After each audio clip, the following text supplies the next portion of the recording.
If Prophet Muhammad sallallahu alaihi wasallam was in front of you right now, what would you say to him?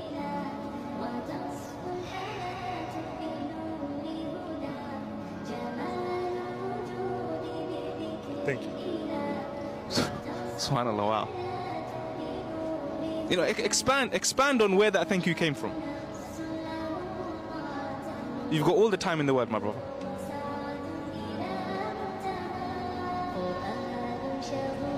I believe if he was to be in front of me, I'd be speechless.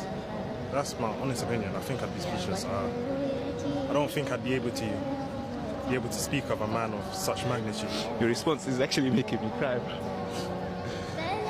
He's such a pivotal part of the religion. He is the most pivotal part of our religion, the most beloved of Allah, and I cannot fathom being in front of him.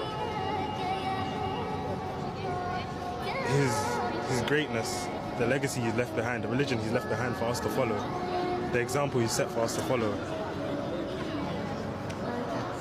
I can't ever imagine being in front of someone so beloved to Allah. I don't think I'd be able to muster up any words. Even the Sahaba, they struggled to muster up words when they spoke to him. So who am I? I think my legs go weak. I won't be able to say anything.